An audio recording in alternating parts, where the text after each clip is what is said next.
And I think we are up, Terrell. We're going to do one test. Okay. Can you hear me okay? I can hear you perfectly. Okay. And ladies and gentlemen, double checking just to making sure that we are live. We should be, but I am not seeing it. Just to double check. If you're on and you can hear me, hello. And we are live now. Welcome everyone to another live edition of Let's Talk America podcast. I'm Shana Thornton, your on-air host and also your executive producer. And tonight we've got one amazing segment for you. We're talking about it's real talk for real people. And that's what we aim for here on Let's Talk America podcast. Tonight, I'm super, super excited. She's a friend of this show. She's been on, but it's been some years, It Terrell. has. It's been a few years. We haven't aged much. I want to believe that. You and I still look the same, but it's a woman I have known for nearly 15, 16 years. We come from another industry together. So excited to have the one and only Terrell Dinkins on with us tonight. Terrell, giving you a digital virtual clap. Welcome back to the program, my friend. How are you this evening? I'm wonderful. Thank you so much, Shana, for having me on again. But it has been a while. It's been a while, but we're back at it. We're not going to skip a beat and we're going to go right into it. You know, one of the biggest traditions we have here on Real Talk of Let's Talk America podcast is we ask our exclusive guests and advocates to really explain in 2 minutes or less. It's your show. I've seen your CV and resume. I personally and professionally know it's super, super impressive. I knew you from many years ago, but tell us on a personal level, right? I know we know you're a financial advisor, all that is there. But Mhm. I want to know personally from you, Terrell, why is it so important for you to advocate and really speak so much about wealth and the wealth gap that exists in America? Tell us your story. Well, I want to just tell people I am a wealth builder. And it's always been something that was important to me because there is such a huge gap. When people ask me, what do you do? I'm a wealth builder. I'm a wealth builder for all people, but particularly for women. I run a practice. I have my own registered investment advisor firm. Okay. I'm an author. And most of my clients, most of the people that I work with are women. So I'm a builder for all, but particularly for women, because there's a huge, not only is there a wealth gap, but there's a financial wealth gender gap too. So I am very passionate about that because the households are changing. Yeah. You're seeing that change. You're seeing that a lot of our households are being ran by women. So it's important for us to tackle, for us to address the wealth gap, but more importantly, the wealth gender gap as well. Yeah, yeah. And that's such a great point. You and I both know that things have evolved here in the United States and really globally for the Mhm. last 50 years. You're absolutely right. We've seen the difference and who is now head of households. And certainly Mhm. men still exist, right? In Yes. plentiful numbers.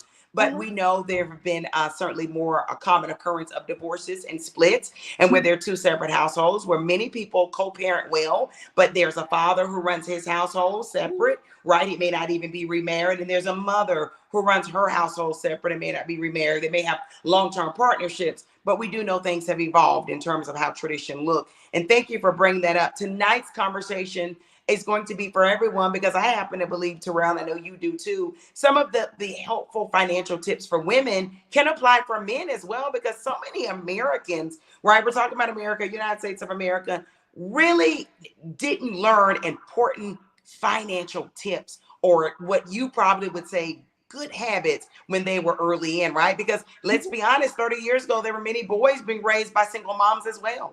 That's right. That's right. It does. You say families. It revolves and goes back to the households. What did you see when you were growing up? I was my father passed. My mom was a widow at the age of 34 years old, Sorry to hear and that. my father passed when he was 36. So I watched my mom. She was truly, she wasn't a college. educated woman, but she Yeah. was truly good when it came to finances. Okay. And it was something instilled in us, particularly, we're talking America, for her girls.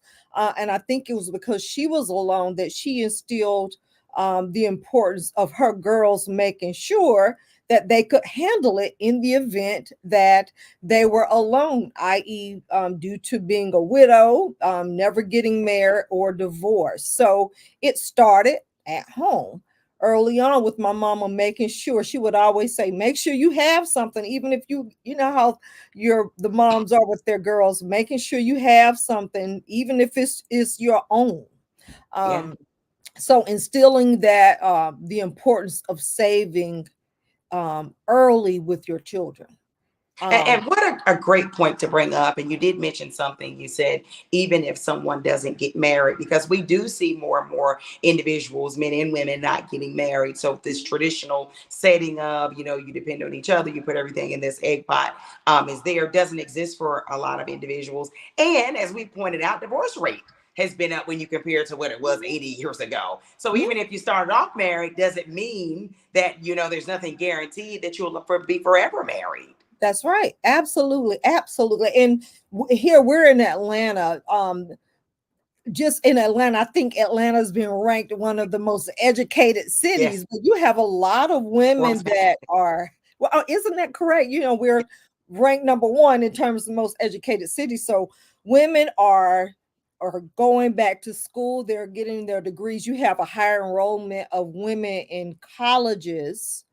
Um, so that means that you're seeing one of the statistics that I have seen out there is, we end up spending more than our male counterparts, particularly when it comes to student loan debt.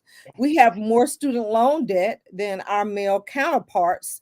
Women, particularly, we end up spending more on student loan debts.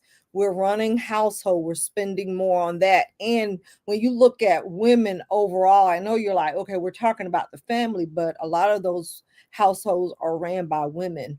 Women, we tend to spend a little bit more over our lifetime, and even when we're not necessarily in the workforce as long as our male counterparts. Wow.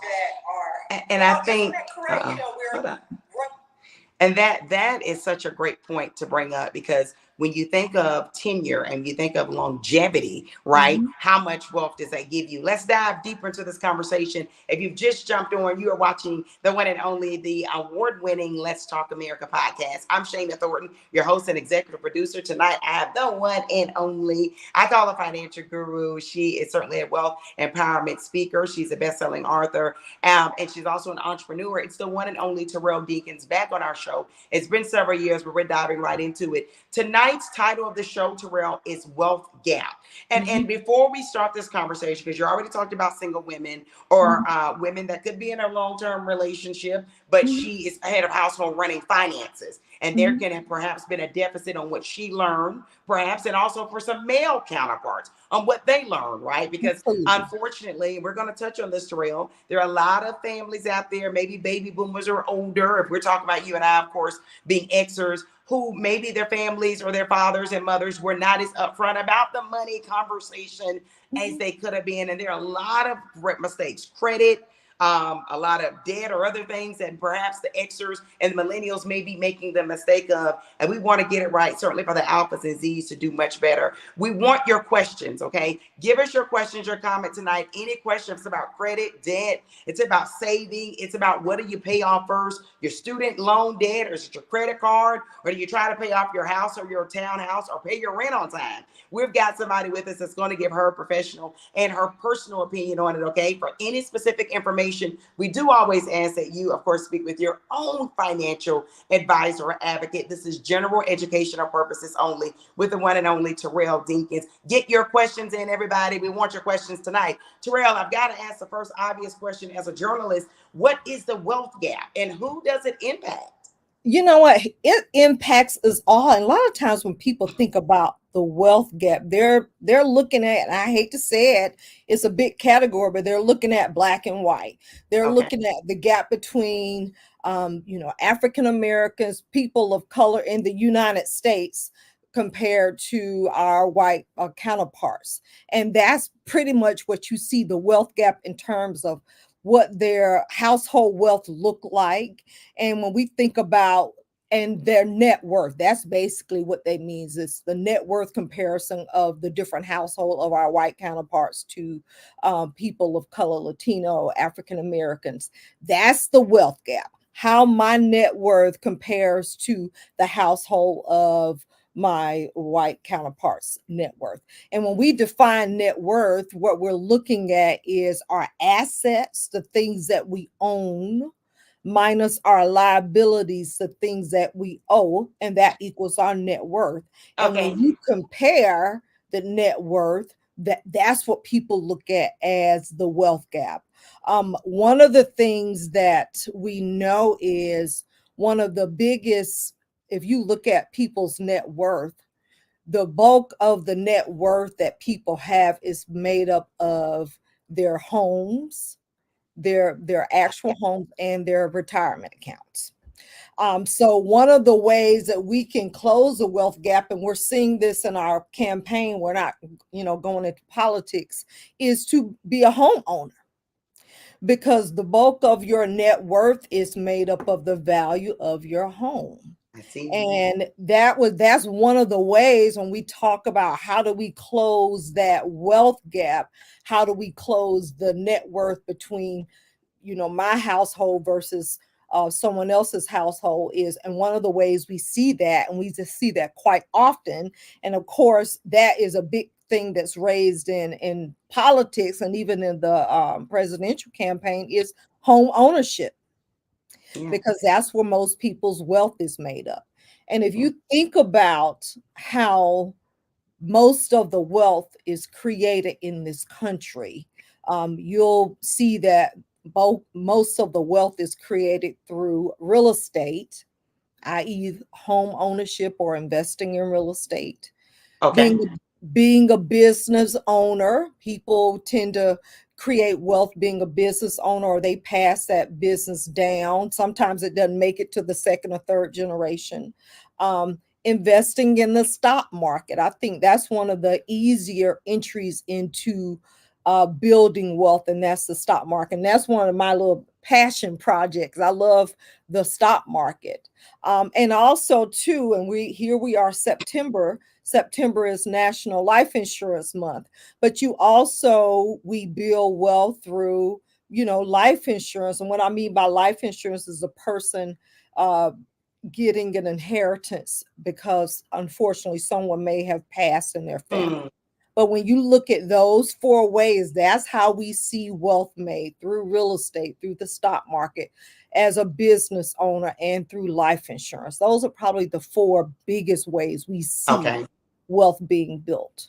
I see. And as you're talking and you're really being so helpful, and I see this as a lesson in education for all of us, Mhm. regardless of your zip code, regardless of your race or your gender. But when you say real estate, and when you say insurance, and when you say entrepreneurship, and clearly we know, especially in Atlanta, right, there's so many successful minority ran operations and businesses, and Mhm. ones that can go back years ago. But I can't help but think there is a discrepancy, right, in what we're seeing with minorities in terms of African Americans, Hispanic Americans, other groups as compared to white counterparts. That, I mean, and look, and let's be honest, Terrell, this isn't up for debate. There is a time discrepancy that goes into it, right? We know that when you talk about the civil rights struggle, there's some that have their opinions on it today, but Mhm. certainly we know there was segregated America as of 60, 50 years ago, right? And Right. so the opportunity for was there, and some areas just weren't there.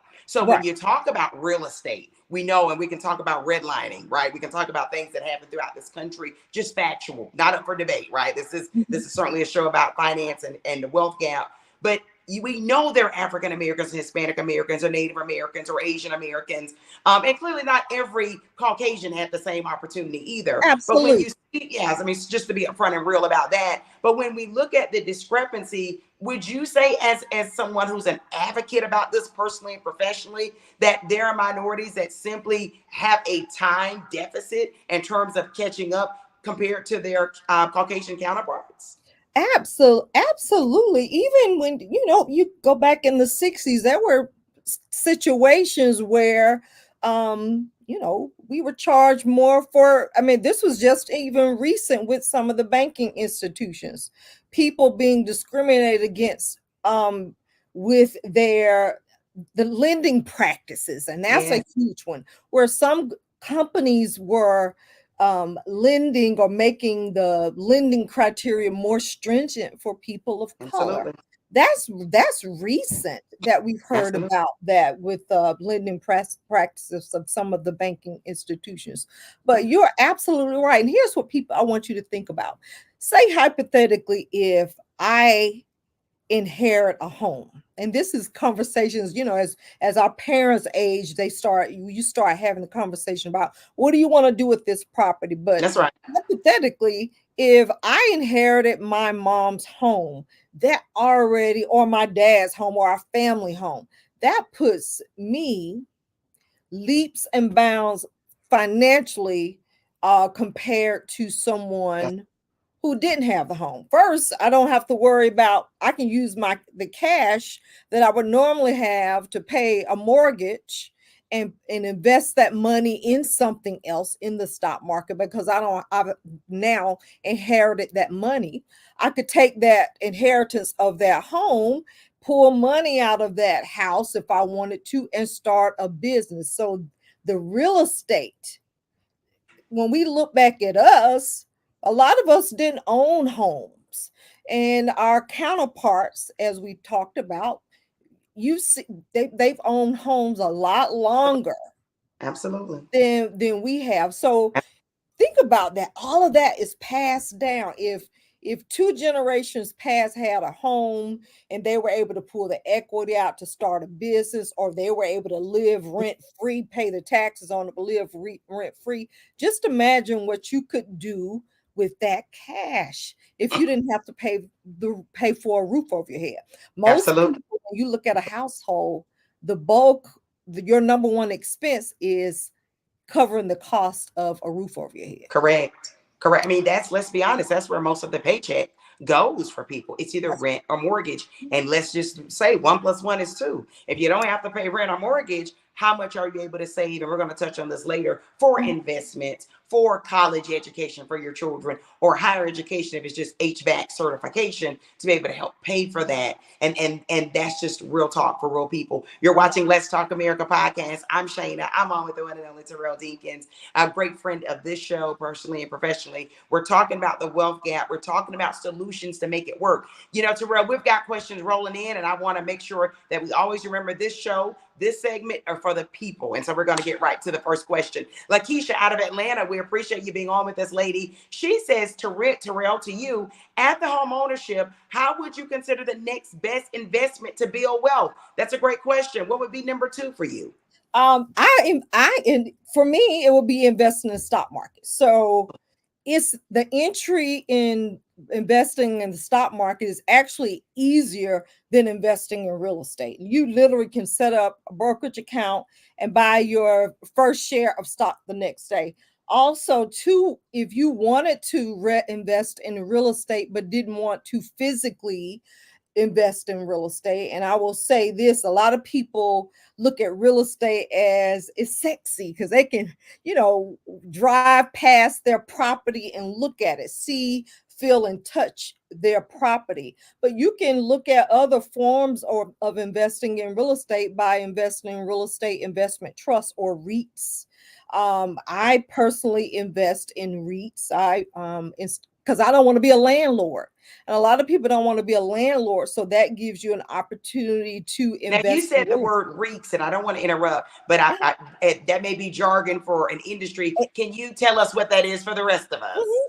REIT. So it's real estate investment trust. And so a REIT may be a company that owns, it may be a nursing home where they have all of their real estate investing in nursing homes.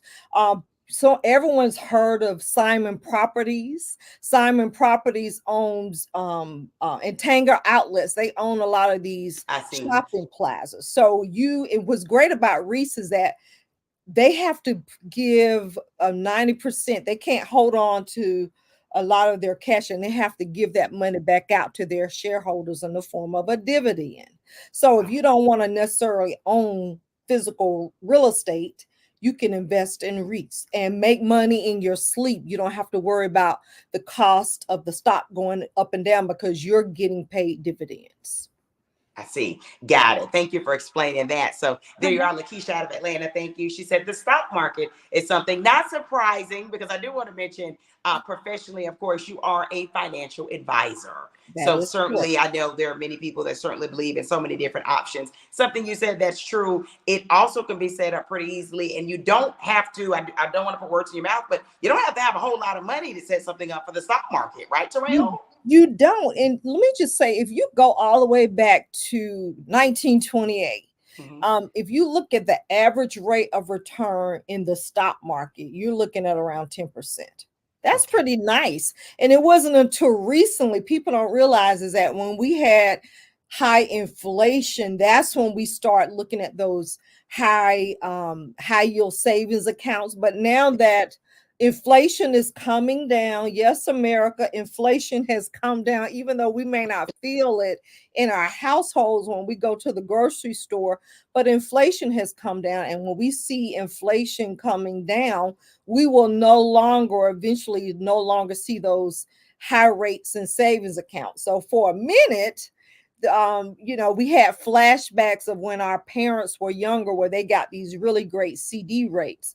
But as inflation comes down, you're not going to get those rates, and people tend to pour their money back into the stock market. And Okay. let's just talk about the entry into the stock market. You need a brokerage account. You can Okay. you need to set up a brokerage account, and there are a lot of them out there. I'm not plugging anyone. I'll just throw a few generic ones out there, not promoting one over other. But you Sure. have the Fidelity has a brokerage account. Schwab has brokerage accounts. Um, I can't think of some of the Edward Jones, lots of them. yeah, there are a lot of Yeah. brokerage accounts out there. And but here's what I mean by it's really easy now. So, and I think it started with a small brokerage company called Robinhood, but they were the first, I believe, and don't quote me, where you heard about people buying fractional shares of stock.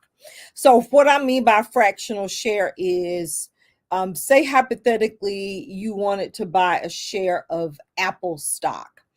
You would have to, and I think last time I checked, Apple was trading around 220, somewhere in that arena. Yes. You may not have $220 to buy a share of Apple stock, but now a lot of the brokerage companies are allowing people to buy fractional shares, meaning that Oh. you don't have to have 220 bucks. You can just say, I want to spend buy $50 worth of Apple stock. So Oh. having fractional shares has made entry into the market a lot easier. So I would encourage everyone to take money every month and set it aside and start investing. When Nice. you got average rates of returns of around 10% since 1928, that's what we need to be doing. I love We need it. to be I love it. investing. And that's something new. We're talking real talk, real people. Terrell Dinkins is on with us. She is a certified financial advisor. She's also a best-selling author, personal. Go ahead. I was gonna say I'm not a certified I'm a chartered financial consultant, and Thank that's a you, whole nother financial. that's another industry jargon here. Thank you for and clearing that up. Thank you so much for that. She's a personal finance expert, and she is helping us tonight. Something I did not realize you can buy fractions of a stock. Terrell, Mhm. thank you because it's all about knowledge and applied knowledge. If you're watching us, we do encourage you to share this episode. Go to the button on the right, press share, tag someone right now, get a question in because when people say, well, I don't have a whole lot of money, and then so many people throw around real estate, often for real estate, you know this, Terrell, you've got to have 20, 30, $40,000 that a lot of Americans just don't have readily available. But you're saying, and we're just throwing it out, you could have $50, $60 a month to be able to invest in the stock market, not putting one over the other. But I think so many times people put their life off by saying, when I get $2,000, when I get 20,000, and you're bringing up a valid point. But if you've got 50 or $60, maybe you're committed to investing every month. There's another avenue to perhaps help build wealth, right?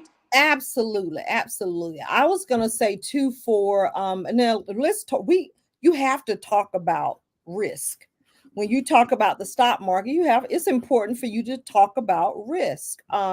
So to me, I always tell people, um, the old saying, the higher the risk, the higher the return, but the higher the risk, the harder you fall. And Okay. because of the risk associated with investing, it scares a lot of people away from investing. Yikes. And that's just the truth. So for people that are, I don't know if I want to necessarily lose my money. I tell people, and I talk about this in my first bucket, you have to create buckets of money. You need to make sure that you have that emergency money set aside. Okay. And if you have that emergency money set aside, and it has to be liquid, and what I mean by liquid is you need to be able to get your hands on it. Okay. But once you have that, then you can start, sticking your feet in different waters, and that means that now, okay, I have some cash set aside in the event that there's an emergency, but now I may be able to take on some more risk to generate better returns. Because let's face it, if you just kept your money in a savings account, you're not going to build wealth. But one of the beauties about investing is this eighth wonder of the world, is compound. Okay. And when you put money in stocks, not that you won't have compounding savings account, but it's a lot different than when you have, Sure. um, when you're owning stocks that pay you while you're sleeping in the form of a dividend, and those dividends are being taken and buying additional shares of stock. You can have money. Just say hypothetically, if you grind it out while you're young and you put money away in your retirement account, when you Yes. hit your 40s, you literally could just walk away from that money. It will multiply. You don't Wow. have to add anything to it. It will Okay. multiply on its own. I mean, that happened to me. I have an account when I left the corporate America, and I purposely didn't add any money to it. I wanted to see the power of compounding, and I calculate the rate of return. It's more than 100% rate of return over time. You just don't have to do anything with it. Wow, and that's powerful to know that you're saying here's your money, perhaps could be working for you. And I love the fact though, Terrell Dinkins, wrong with her tonight. Get your questions in, get your comments in, give your approvals, let us know your feedback, what has worked for you. But I love the fact that you're saying there are different avenues to take it. And again, I want to echo, you don't have to have $20,000 sitting in a savings account, because a lot of Americans don't have that right now, Terrell. But you're Right. saying you still can plan for the future. I want to get next to the question because we so appreciate everybody throughout the United States watching us tonight. We have another question from Chutney. Thank you, Chutney, for joining us out of Atlanta. He says, great question. You're going to appreciate this one, Terrell. He says, is it too late to start saving for retirement after 45 years old?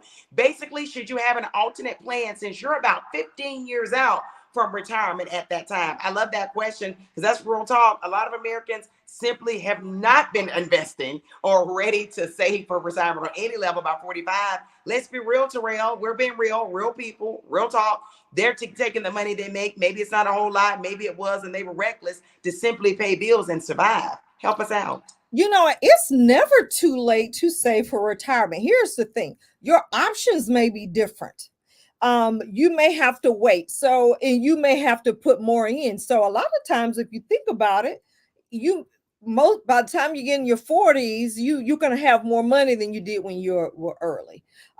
Is it would be ideal to start when you're in your 20s. That's something I'm trying to talk to my son about. Son, don't wait, start now. But yeah, even when you're 45, your options are just different. You may have to put away more money, and you may have to face the person in the mirror in that you may have to work a little bit longer. Yes. You may have to work a little bit longer.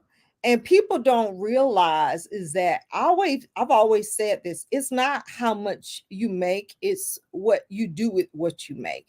And Okay. people don't realize too is it's not necessarily your income, but if the wealth is created in the gap. And here's what I mean by wealth is created in the gap. Your income is here, And if you can figure out a way to close the gap, because we're talking about this whole gap closing, close the gap between your income and your expenses, the wealth is created here. If your income is here and your expenses are here, you won't create anything. But if your income is here and your expenses are down here, that's where the wealth is created, in this gap between your income and your expenses. And I tell people over and over again all the time, lower your expenses. Try to figure out how to live below your means. So that 45-year-old, it may be now that I have to cut back. Because that's where the wealth is. It's in the gap, and it's wealth building to me. And I have seen this because, I've, in my whole career, I've seen huge changes from, career highs to career lows. And I was able to maintain because I watch my expenses. And most people, that's where they get in trouble, Yes.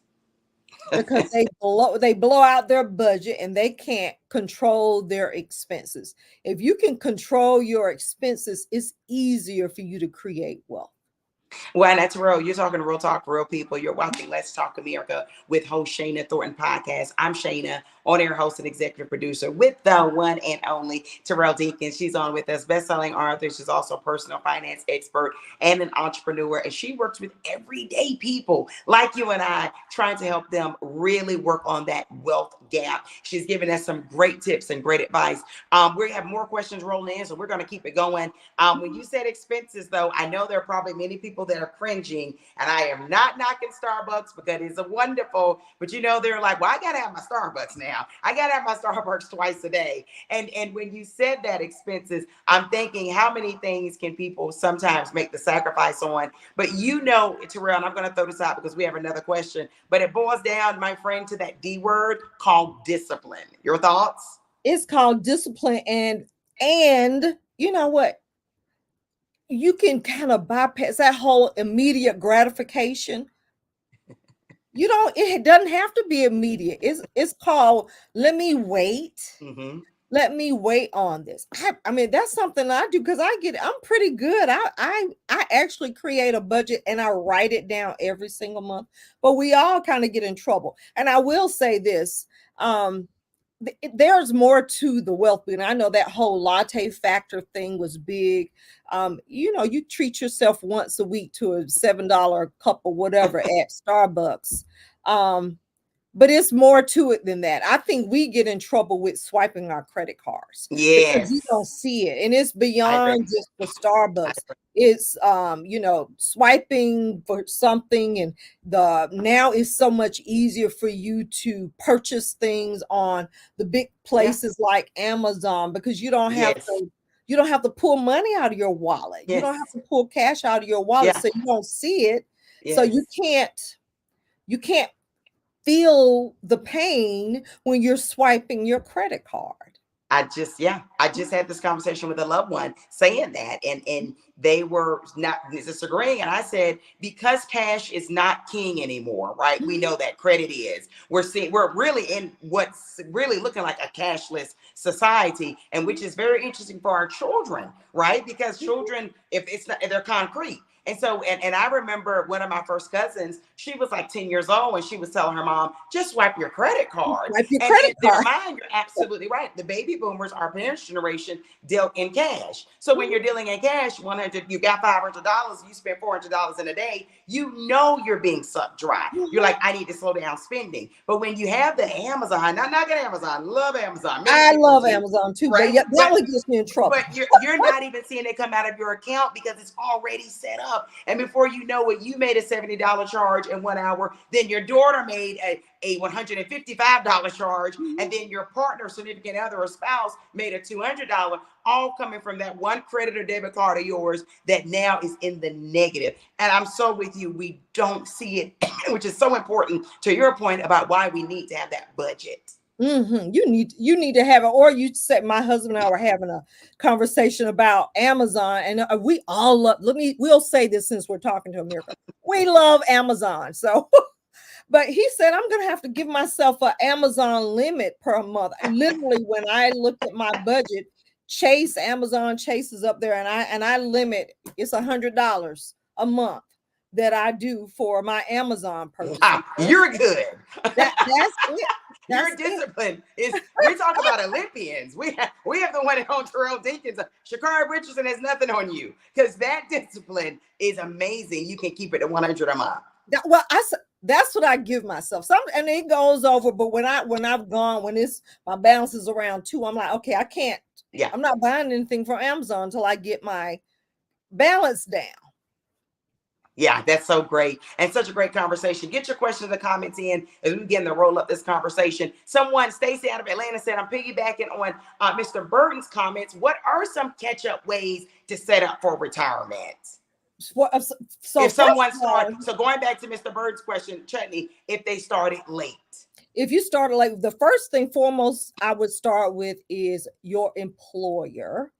I would some people, believe it or not, and I can't remember, I maybe it was someone I met a long time ago. You would not believe how many people have gotten to they've worked on their jobs for years and never knew that the company had a 401k or a 401k match. So the first thing I would do is start with my employer. And if you have not started doing contributions to a 401k plan, I would start with contributions to my 401k plan, Okay. making baby steps. And the first baby step is to find out what if your company offers any matching. A lot of times you may have a 3% match. If your company says, I will match 100% of the first 3% that you put into your 401k, that's the first step. Do that, because what you're doing is, if you don't do it, you're walking away from free money. Mm-hmm. You're walking away from free money. So that would be the first place, is to start with your company 401k plan. Yeah, I love that. And one thing I'll say to anyone watching us in their 20s, 30s, or you're in your 40s, I'll say this. Before you know it, speaking personally, you can be 25 and God willing, you look up and you're 45 years old. And then you're thinking, to Chutney's point, you're 15 years out from the ideal retirement. But I want to challenge you, Chutney, out here in Atlanta. There are many people working past that now, right? We know that they're not retiring at 60. A lot of them aren't even retiring at 70 anymore, Terrell, because they're stuck where they have to keep working. We're going to keep rolling. We have Kelly out of Atlanta. Thank you to our Atlanta crew. We love you so much. Kelly says, with the impact of inflation on the cost of everything across the board and stagnancy of salaries, great point, right? What are some suggestions for how to wisely use your available monies for investment? I love that this is real talk for real people, because Terrell, there's this notion that if I work for this company 5 years, I know I'm going to get an increase in salary. And I'm going to be real with you, my friend, that's not necessarily true for a lot of organizations now, where some have even opted out of giving you a merit increase. So she's got it right with stagnant salaries. Again, what are some of your suggestions, Terrell Dinkins, for how to wisely use your available monies for investments? In other words, you don't have an endless bucket of money. It's limited. How do you make it work? So is she saying that she has disposable income and she wants to know what to do with this disposable cash? That's what and I'm going to assume that she says, with the impact of inflation and the cost of everything across the board and stagnancy of salaries, what are some suggestions for how to wisely use your money? I'm assuming that there is some available, but you know this, if you take, and nothing's going in, it eventually drains out. So what do you do when it's not necessarily increasing that extra bucket of money like you want to? If I've got $300 and that's all I can foresee for the next 6 months to be able to invest. Okay, if she has disposable, and I'm going to assume that she means I have disposable cash, I start with stocks and go and look up. I think it's called dividend.com. I think I have it in my favorite. I would invest in, and these are my favorite types of stocks, dividend stocks. And I want somebody to go to my personal Facebook page. I was having an aha moment the other night, I guess a couple of days ago, on whether I should put money into a high yield savings account or buy a dividend stock. So I ran some numbers, and the numbers that I ran were actual real numbers. I had a little bit of actual disposable money, and I decided to buy a dividend paying stock. And let me just tell you what I mean by that. There are stocks out there that are growth stocks. And again, we're just throwing these things out.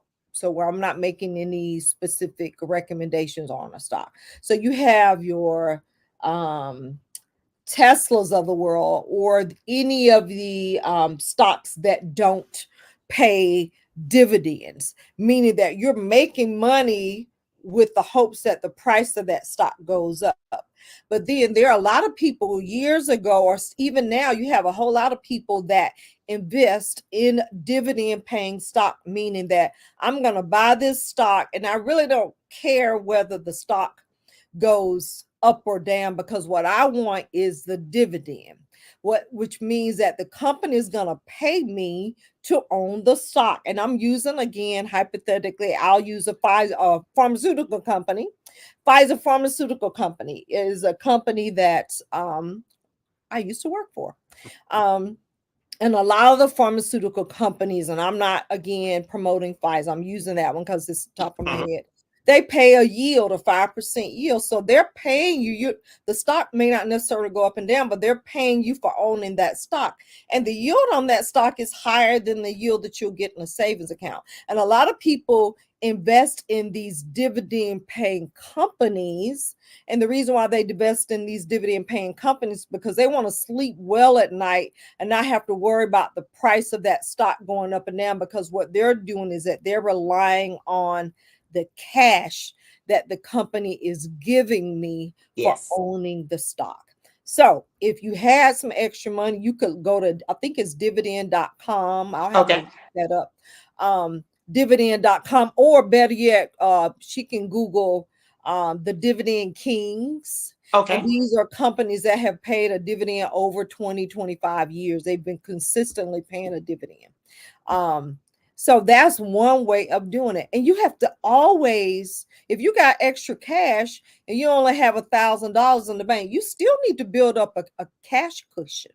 I tell people all the time, you need to have a cash cushion set aside in the event that you lose your job and you may have to live off your savings. So that's 3 to 6 months, 6 to 9 months. It depends on if you have 1 or 2 people in the household. It varies. If there are 2 people in the household, 2 people are working, you may want to look at 6 months of cash setting aside. And here's the thing: people are like, "Oh my God, it may take me forever." You need to take that money and turn it on automatic, meaning that every single month you're not relying on yourself to save the money, but it's automatically deposited into your savings account. So I see automatically coming out. I love that. I love that. We're going to keep this conversation going. Thank you so much for that feedback. And Kelly did say out of Atlanta, she said yes, but again, she was talking about limited after expenses, and that's what we talked about, it being very limited. Thank you, because that's real talk for real people. I personally, right, I've interviewed lots of people, and some of them are very wealthy individuals, but the everyday Americans who I'm friends with don't have an endless bucket of money. They can't snap their fingers like that. They'd love to, but they can't. We're going to keep it moving. Thank you so much. Lakeisha said when you gave her the information about home ownership and what was next, she's for the investments, she said, thank you so much. Great information. Okay, we've got Stacy on again. Great question. She said, my aunt used to say if she made $50,000, she would live like she makes $25,000 to $30,000. As someone in their 20s, I asked her why. Now that I'm older, I completely understand her perspective. I guess that goes back to what you're saying, making sure the expenses and, of course, what you're making balances out, of course, trying to minimize those expenses. But we're talking real talk for real people. This is for you, Stacey, out there. Thank you for listening. And also for you, though, Terrell. And I hear that, and I think there's some people who have been fortunate enough to have individuals in their life that push that. However, I do want to bring up that we are real people, right? And real people at times, and you said this, you do have to live to some degree.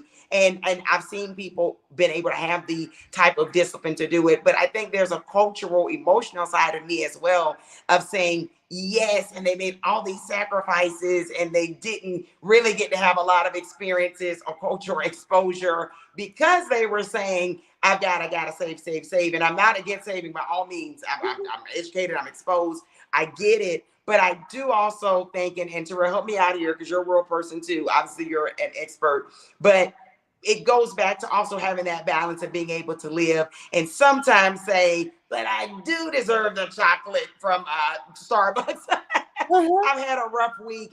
I ran my 5 miles. I've gotten out there. I was on daddy duty. You know, whatever someone's saying, they do look forward to having something in their life because they're psychologists that do say you have to be able to look forward to something. What are your thoughts on that?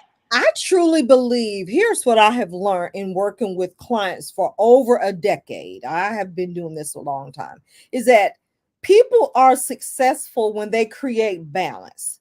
Is if you're not Great gonna point. do well if you save all your, there are some people that can do it, that they, this fire group where they're just taking all their money and they're saving it.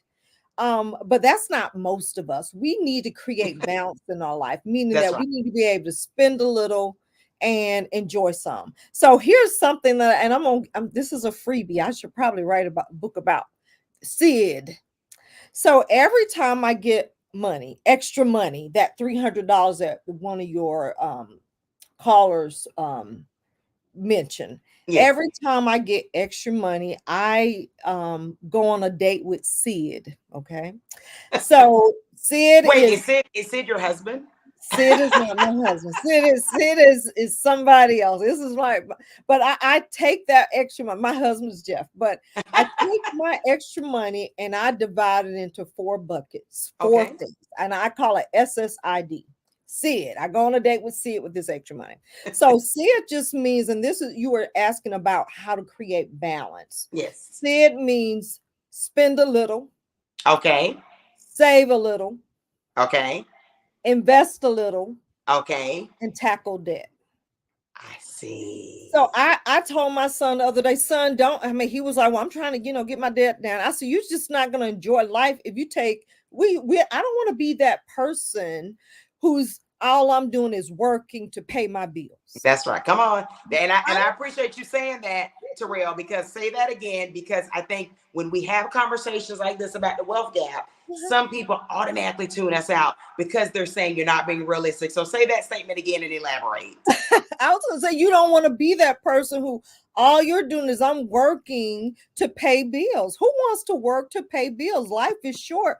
COVID taught us Come on. how many people that went through, COVID, they lost loved ones, and Yes. they were like, oh my God, life is short. I'm going on this trip. So that's why I like, going on a date with Sid, because Sid Yes. creates balance. You spend a little bit, even if it's $100, and I promise you, I have several forms of income, book royalties. If it's Yes. $100 book royalty, I'll take Okay. $100 and divide into four, and I spend a little. That's why I go to Starbucks, because I like Starbucks. I may spend a little bit at Starbucks. I will invest a little. You can actually take $25 and buy a share of stock, and I will buy just one share of stock. If I wanted to, I invest a little, spend a little, save a little. I'll put some in my emergency savings account because I like to have liquid cash. Yes. I invest, and if I have any debt, I'll put it on debt. So what that does is it creates balance. And when you don't have any debt, it may be that you double up on the spending a little. If Okay. you don't want to spend because you felt like you've done enough spending, it may be that you double up on that investment. So just taking that formula creates the balance. And I think we're human, and I think it's a disservice to anyone to tell you, take all your money and pay your bills. I don't want to live that way. No. And I And most love the fact that you're being real talk for real people. COVID, for so many of us, I think at some point, everybody knew someone that passed away from it or that was deeply impacted, still living with Mhm, that impact now. And I think mhm, it certainly did teach us that life is so precious if we didn't know it before. And I had a very good friend who lost her sister who said something that always stayed with me. When her sister died due to COVID, all her dreams, all her aspirations died with her. And that mm, was a charge for each of us to keep living. And to your point, and I say this as a person of faith, obviously I'm trusting it and wanting God to give me more years. With that being said, I believe the God I serve wants me to be joyful as well. Doesn't mean there are ups and downs with it, but also to be able, to your point, who wants to live to go to work majority of their life just to pay bills and not to enjoy something from it, right? It doesn't have to be that huge trip to Greece, but it can be, even if you're sneaking and treating yourself to a cluster of crabs every blue moon. There you go. You have the balance is so important. It's Yeah. so important. It's so important that Yeah. we enjoy this time that we have here on We earth. have to. It is so precious, Mhm. Terrell. So we're going to keep moving with this. Banasha, who is a native of New York, thank you for being on with us, but she's in Atlanta, ATL now. She says it is apparent that we have to find other ways to create wealth, given the certainty of the Social Security in the next 20 years. If you have a 401k plan or a pension plan alone, it will not be enough to sustain, which will cause us to work longer into our retirement age. How do you suggest we prepare our children and set them up for financial success? Great question, Banasha. That's a very good question because, and we're not going to get political, but she has a point. There is some uncertainty of Social Mhm. Security, what will be left, and if individuals such as you and I, Terrell and Banasha, who've already worked a good 30 years in, will be able to get what perhaps the baby boomers of the great generation already have been paid out. But she's got a point. How do we prepare for this? And also, I love the point that she pointed out children. I know she's a mom as well. How do we prepare them for this? Looking at a world of uncertainty, and politics aside, because it doesn't matter necessarily sometimes who's getting elected. There are other factors that go into it. The Senate, the House. There are lots of things that go into that, not just one person you're voting for. And we're going to have a real financial conversation. But how do we prepare for this? I think it's important that there are tools out there. Operation Hope has tools for kids. You need to get your kids involved in it. And When we've you had them on the show. We've had Operation Hope on. Operation Hope, I think they have tools for kids. There are books out there. And my son even challenged. He said, "Mom, you need to write a book for kids. Get your kids involved in your budget." I used to tell my kids, "You're a line item in my budget." And I show them, here's your name, you're a line item in my budget. And when I give you money, don't come back but until I get paid again. So just teaching them early the importance of, especially with the kids, Yeah. teaching them early the importance of, if I give you $100 a month, then think about taking it and dividing it by 4 and only spending 25, because Yeah. you can't come back and ask me for any money. And believe it or not, if you instill that in your kids when they're young, it sticks. I Yeah. have one in college and she does not ask me. I start getting these nice text messages close to time when she gets money in, but she won't ask in between, because that was something I taught them, that you're a line item. You're a line item in my budget. Yeah. And And I think money is not endless. You've got to get the kids involved you got early. to.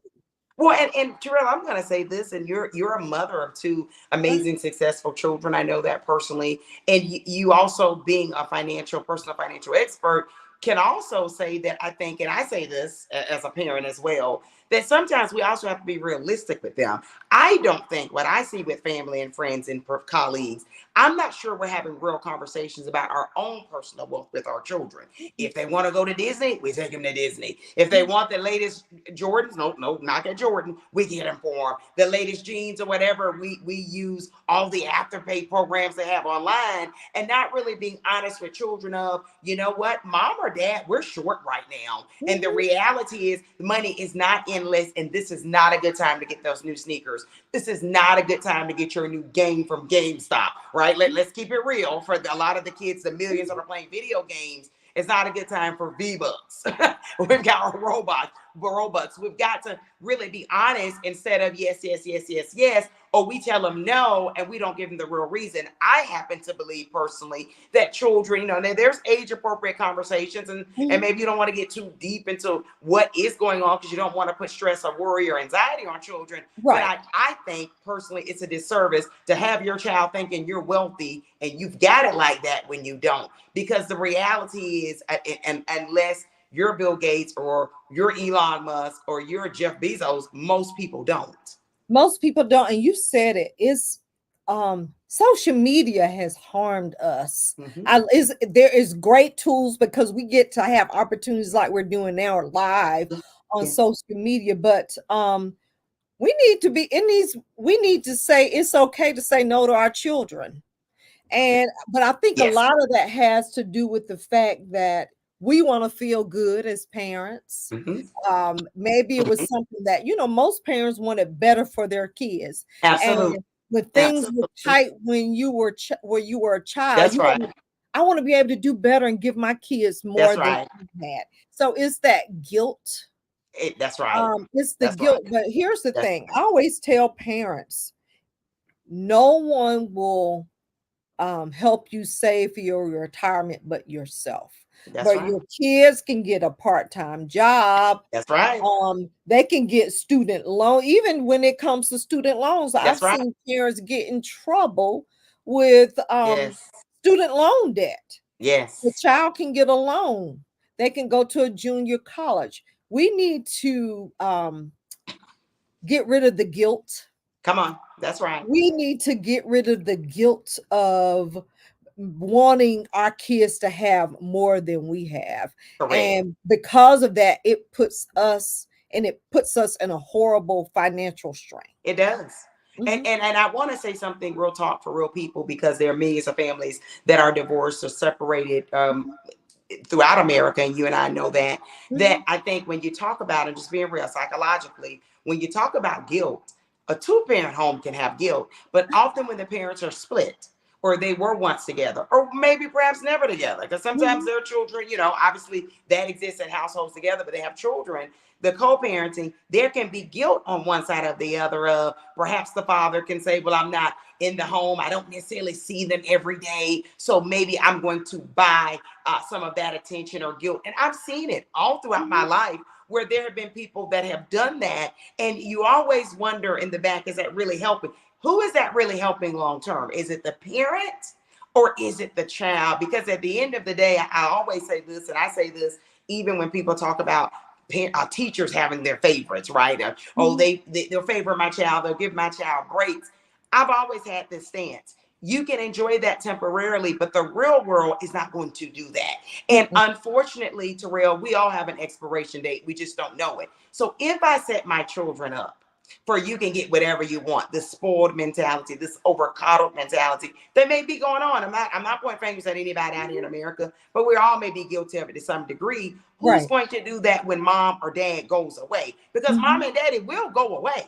So Mhm. who's going to do that then? Are we long term setting them up emotionally for failure? Because nobody's going to run to your rescue quite like mom, paying and paying and not holding you accountable to work for yourself or to save for yourself. Am I right or wrong? Absolutely. Absolutely. You said a mouthful. Absolutely. Yeah, that's a big real talk. Mhm. But Banasha said, thank you, Banasha, for joining us again, this New York native. She says, I'm so glad that my dad taught me to invest in a 401k when I was in my 20s. Smart dad. He has Yeah. you on board already. I love it. Kelly said, thank you so much for the feedback on limited expenses and investing. Mhm. Banasha said, I love SSID. I love it. Uh-huh. Sid, we all got to date Sid at Yeah. some We point. all got Just dates. explain to your significant other who Sid is. Just make sure you they're not getting confused. Jeanette out of Atlanta, we've got a Jersey native with us. She said, Amen, talking about people, I think, co-signing on saying, making sure we teach the children responsibility and to Mhm. be accountable. We have, thank you, we've got Peace on with us. And he's saying, great tools. Banasha says, that's great. She says, I'm about to make them a line item and exposing them to the budget. I love it. There I'm you go. laughing, but I love that, Terrell, that you're saying the children, because they have to know it's costly. And I think that's something we also need to remind our children long term. There are I'm a mother and I love it. It's my most important job and it's my most enjoyable job, but Mhm. it's a lot of responsibility. A It is. lot of responsibility that come with being a parent. And one of those, not that it's necessarily the priority for some people, but it is financial. And we It and is. we have to pampers costs, clothes costs. Even if you go to public Daycare school, you're costs. paying. Absolutely. Daycare cost. It costs. Correct. College costs. It costs Correct. a lot of money. And Correct. pressure and guilt Yeah, costs. that's right. And that, unfortunately, my friend, may be more costly than any college tuition ever will be. Yeah. Absolutely. Yeah, I love it. Thank you. Z says budget conversations early. We love that. Z also says out of Atlanta, saying yes, agreed. And even if they came from wealth, teaching kids to be fiscally responsible and frugal would be beneficial for their character. That's a great point. I mean, and to your point, Z, I want to bring this up. We've seen some famous stories going around where some of the most wealthiest individuals in this nation have said that they have held their children accountable, right? I Mhm. think Warren Buffett, if I'm correct, I think there's a story. Yes. I don't think this is an urban myth where they said he made his daughter pay him back a loan, and you're Mhm. like, wait, what? Yeah. But to Z's point, do you think it's important, even if the parents have the wealth, to still make the children step up and understand the accountability factor? Absolutely. It builds character. Yeah. It builds character. And you know what? You get to see what it's like when you have to pay it back not having wealth. That's Yeah. what, that's the real America. I mean, Yeah. you don't have that. When you look at was it over 300 million people in the United States, almost 400 million people. It's not a lot. There aren't a lot of us that are wealthy. When you look at the Yeah. 401k millionaires out of the millions of people, you have what, close to only 497,000 Mm-hmm. 401k millionaires, and maybe what, 300, 400,000 people that are millionaires from their IRAs. Correct. That's still less than a million people. That's right. And we have over 300 million people in the Yeah. United States.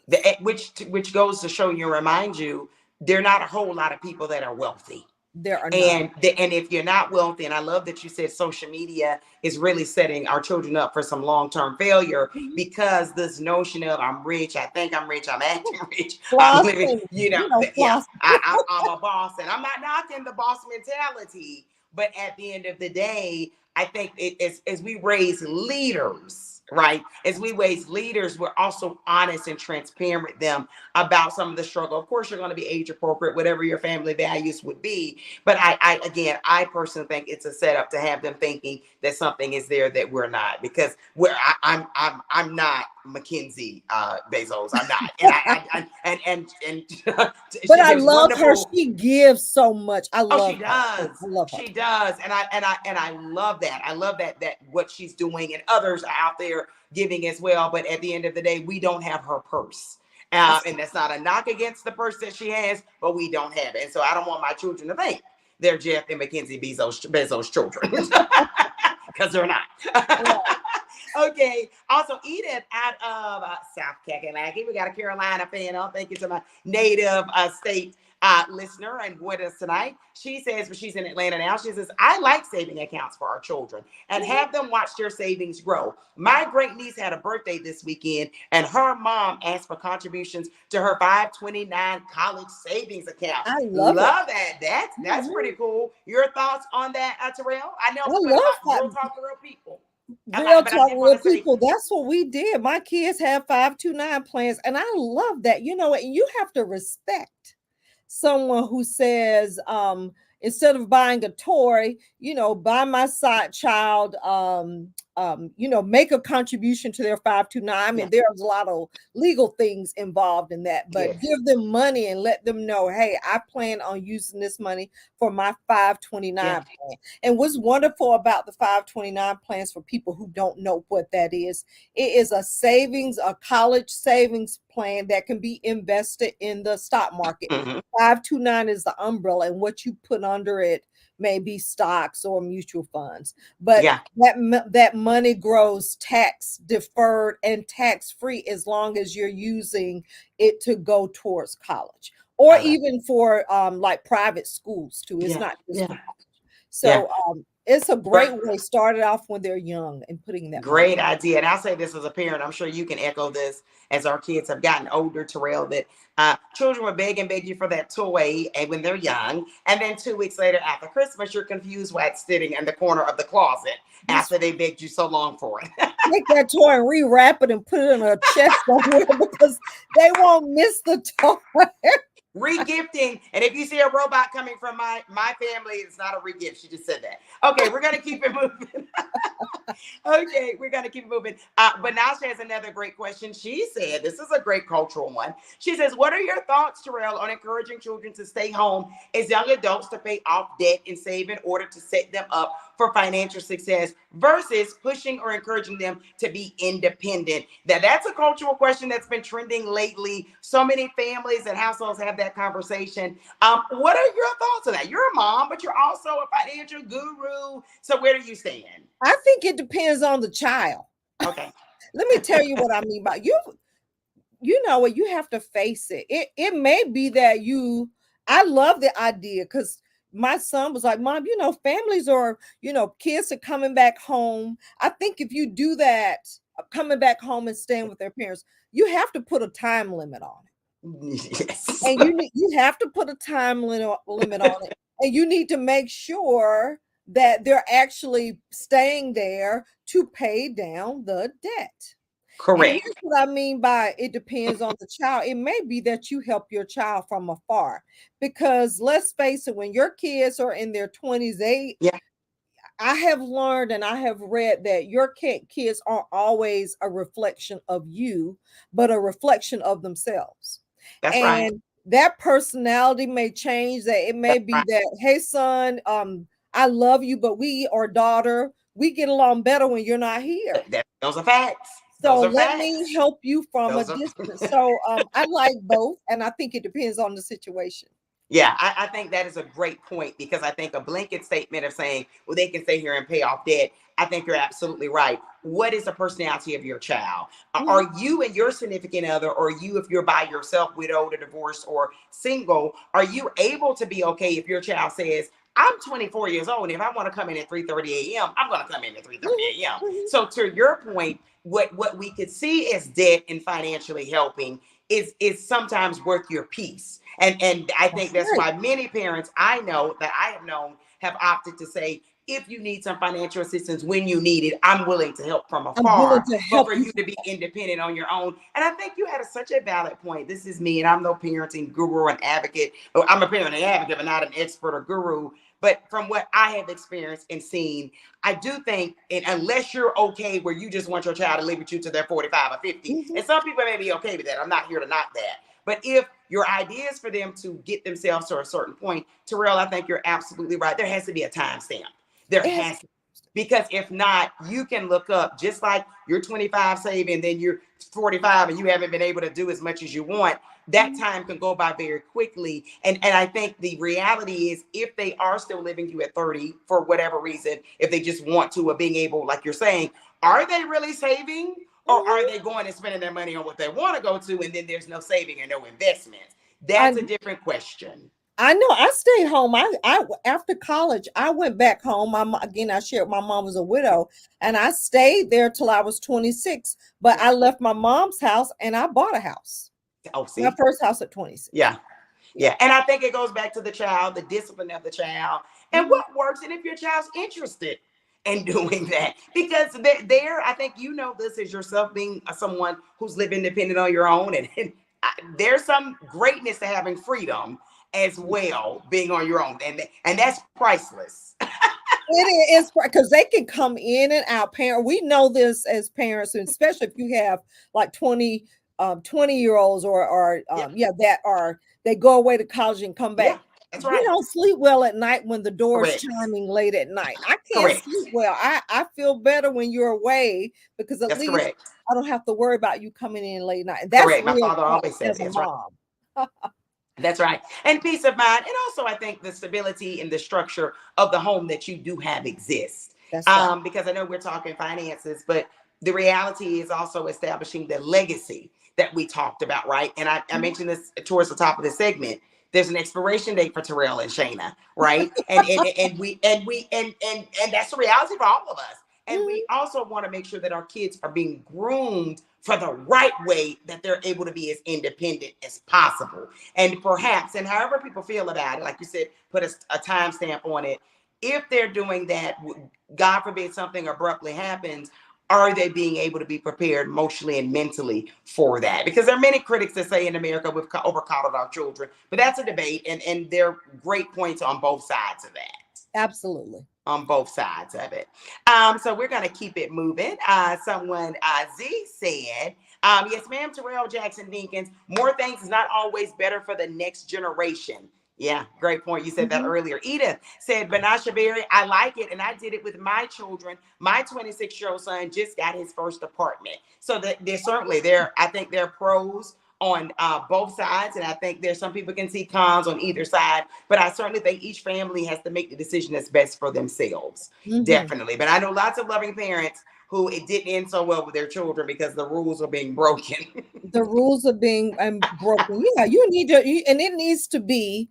Let's do a check-in. Where are Yeah, you? You came back home, and this is what you shared that you wanted to do. You wanted to save up. Well, where are you on in your goals? You want to save that's up right. money to get an apartment. You wanted to save up to have first and last month's rent. I guess that's they're still doing that with apartments. Yes. Where are you with the goals that you set to create your independence? Yes. And that's a great point. Is there a goal in place? And Mhm. that you have to do a check-in because we all know this. As you do the mundane, the rat race in and out, it's easy to lose focus on that. And then Mhm. before you know it, your child becomes your long-term roommate. Nothing wrong with that if that's what you want. But if your idea was for them to get out of some debt and make it, I think you're absolutely right. You got to do a check-in. You've got Mhm. to do a check-in. And I've known there are some parents who actually require, not saying this is best, but it works for your child, it works for your child, to actually the money they're supposed to be saving. Some of the parents take that money because it's not you say in your 5 years and there was nothing saved. Mhm. Mhm. Mhm. I've seen that too. Yeah. Thank you so much. And Banasha said, I'm Edith Elizabeth regarding her 26-year-old son. She says, I think that's awesome. It is so hard for young people in this economy. Great, great, great point, Banasha. It's very hard in this economy. The inflation is high, as we mentioned. Terrell Dinkins said that inflation started to drop some. But I'll say this, regardless of inflation, let the rent. Rents. But you know what? Here's what I want to say too. There's still what I call economies of scale. The rents are high, and you have people that run the numbers. The rents are high, but when you think about when I graduated from college, and I full disclosure here because we're doing real, having real talk. I Yes, graduated from college, and my salary was mhm, $21,000 a year. So now kids are graduating from college making what 55, they sixty can. thousand a year. So yeah, but the rents are high. Rents are high. But some of these kids don't want to do, they don't want to, what do they call it? Get it out of the mud.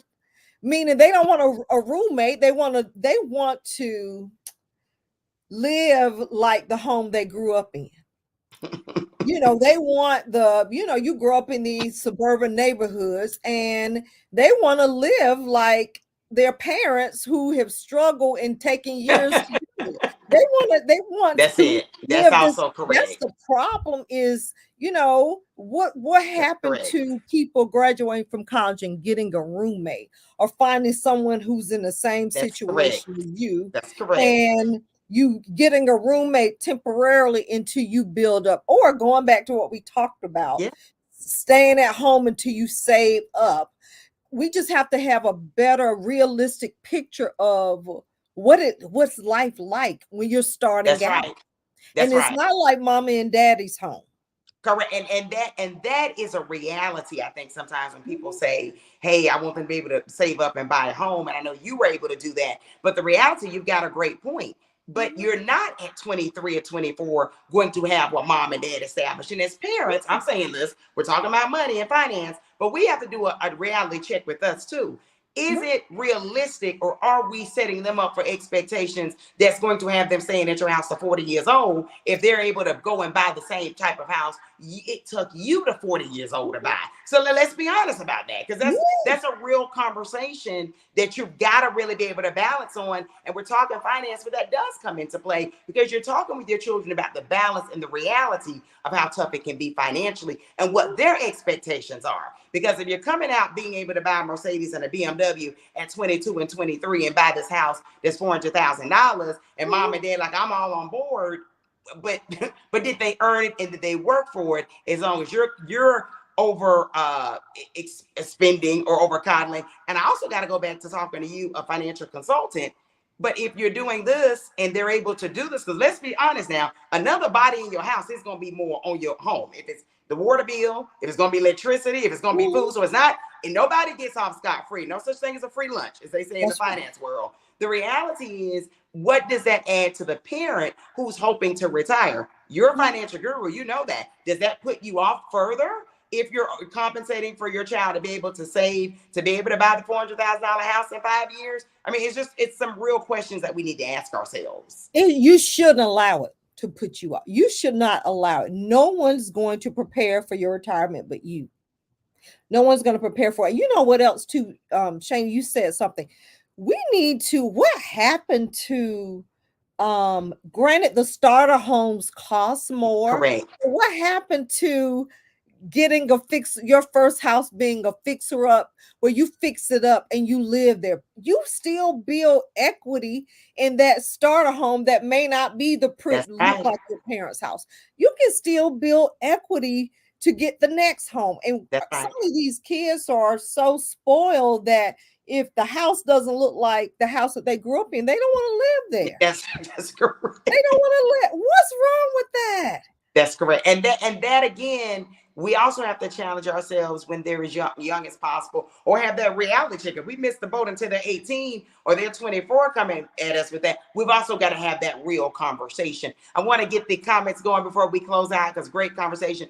Z said again, rent and groceries are out of control. She's shaking her head. It's a great point. It's very, very true. And so that does, you do have to be realistic about how do we help our young people, right? And keep in mind, a lot of children don't go to college, right? We do know that. Majority of Americans are not college educated. Their very well child may go into HVAC and go into plumbing certifications. So you could have a child saying this at 18 years old and not 22 or 23 about, and or saying, well, I want to live in my own apartment. I want to live in Midtown or downtown, Terrell, and my rent is $4,000, Mom, and I'm expecting you to help me with it. Oh, no.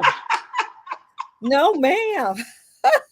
Yeah, you heard that yourself from a personal finance expert. She's like, that's a negative. I'm going to keep going. Edith says, speaking of her son, he did save money and he invested money to build his wealth because he loves nice things. She's being honest. He loves the nice things. He wanted his own after having roommates all through school. Good point. He was able to pay first and last month rent, pay car off, and get all his business handled to move in. I'm so proud of him. I love it. I love it. Very proud. Thank you for that testimony, Edith. You're being honest. You're like, he likes nice things. So he was able to put that discipline in to take care of it. And she's saying he did have the roommates. He'd been there. He did that. I guess that's what kind of pushed him to say, I got to get out on my own. Right. But he did. That's great. Great. What a disciplined young man. What a great example. May more be like this young man. Edith also said, yes, Miss Dinkins, so true, echoing what you said. And our last comment for tonight, Banasha said, I love this. Great job, Mom and Village, for Miss Edith on your son. We love to hear stories like that. It becomes full circle. You talk to him over and over again. And when it comes full fruition, you've got to be happy, Miss Edith. So congrats to you. Z said, may we also begin to normalize our community implementing family trust over wills.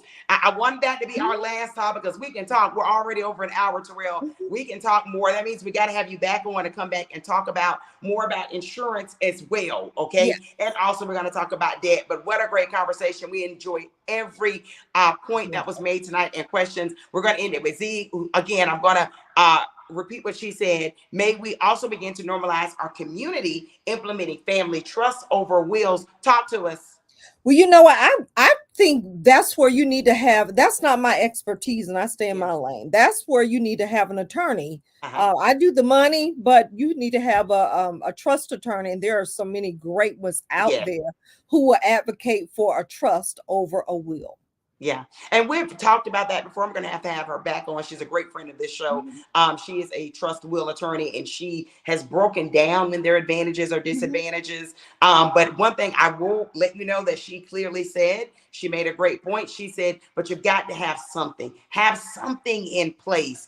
Mhm. And that's why we got to have that insurance conversation, to have you back on to talk about that, because that is something that so many individuals throughout America have found themselves in, Terrell. And I've known of families lately where you're thinking, hey, many people have this expectation, three scores and a 10, I'm at least going to live to 70. And Mhm. unfortunately, there are people passing early of heart attack, strokes, aneurysm, cancers are on the rise. Strokes are on the rise for individuals under the age of 60 years old. That's And right. so, and not just when you talk about insurance or wills, but also the financial legacy and things you're talking about, wealth, having those things set in place, right? That's right. That's right. You need to put everything in place. And again, just because I know we're wrapping up. September is National Life Insurance Yes. Month. Don't be stuck if something happens and you're having to do a GoFundMe account. We need to do a better job of that. Make sure you have life insurance. Make sure you're prepared in the event that you have a premature death, because we don't plan No, to pass, but none of us. in the event that you have a premature death, don't create a burden on your family. Yeah. Yes, and I think when we also talk about love and people show love in different ways. I came from a family that showed love in eating, and Right, if you come visit me, I'm going to give you snacks galore. But right. I think one of the things too, especially when you have children, I'm talking minors right now. When you talk about love, what's in place to be able to help take care of them? Because mommy and daddy pay the bills for them, and God forbid something happens, and there are people that meet untimely deaths for different illnesses, accidents, things happen, unfortunately. And where does that leave that child? Right. Where And does that leave that child? you're right. The life insurance, the goal is to make sure that the people that are left behind, that they don't miss you financially, that their lives are made whole Yeah. in the event of your timely death. Absolutely. Thank you so much for this feedback. Edith said, amazing conversation. Thanks so much, ladies. She gave us hearts. Thank you. I love coming right back your way. Banasha said, great discussion. Thank you, Shayna and Miss Dinkins. Thank you, Banasha. We appreciate it. Great points tonight. And thank you for putting some great topics on the highlight on the platform and spotlight for us. Z says, we don't plan to pass away. Nope. But we all will definitely pass away. And none of Mhm. us know our time or date. We don't. There is an expiration on all of us. We just don't know it yet. And That's that is such a great point. We pray and hope for a life of longevity. We certainly do, but we know there are many people who have done that as well. And you can do lots of health things in place. It doesn't mean necessarily anything. So we're going to live life like we're going to be here for a long time. But to our point, we're going to try our best, right, to build wealth and financial responsibility, Terrell, as much as we can for those loved ones left behind. So much. I thank you, Tammy, for being on with us. She says, this was amazing. Thank you both. We appreciate you. Yolanda out of Atlanta says, great show. Thank you. And Lakeisha said, great conversation and information. Thank you, everyone, for joining us tonight. Terrell, before you get out of here, we're going to have you back on. We're going to bring you back soon. But tell our listeners and viewers how they can connect with you. I know you're out there. I know. Tell them the name of your book. I love your book. I okay. love it. I love it. I love it. But tell them more about your platform as we head out. Okay, I would like for everyone to go over to Instagram. You can find me on Instagram at One Bucket Nation. You can go to my website, onebucketnation.com, and you can find both of my books, an Amazon bestseller. Both of my books are on Amazon. The first one is One Bucket at a Time, A Woman's Guide to Creating Wealth. And my second book, which is a bestseller, Secrets of the 800 Club, How to Raise Your Credit Score, Maintain Good Credit, and Live the Life of Unicorns. So again, please follow me, One Bucket Nation, on Facebook and Instagram. I love it. I love it. I love it. We're gonna have to have you back talking about that credit 800 club. Yeah. Whoop whoop whoop whoop. Give a heart out to those individuals as well. Yes.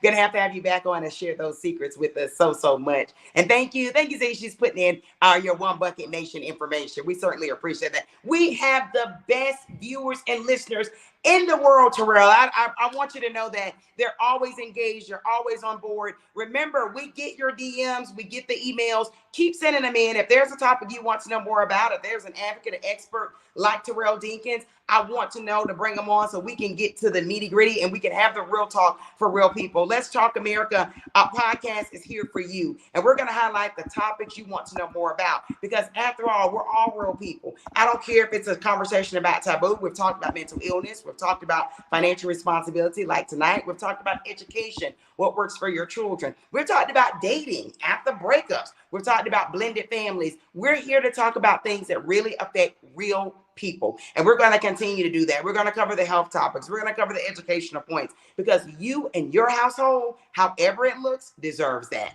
Thank you, Stacey, for your comment of saying awesome content. We appreciate that. Everybody, ladies and gentlemen, boys and girls, stay with us, okay? We got more information coming your way. She said September is Insurance Awareness Month. We're going to have a great conversation very, very soon talking about aging and getting older because we're all going to get older what we pray to. And we've got to have that conversation. What does that look like? Let's Talk America Radio podcast is here for you. Stay with us, everyone. Real talk for real people because after all, that's you. Thank you so much, Terrell, for joining us. We'll have you back on soon. I promise you that, okay? Thank you.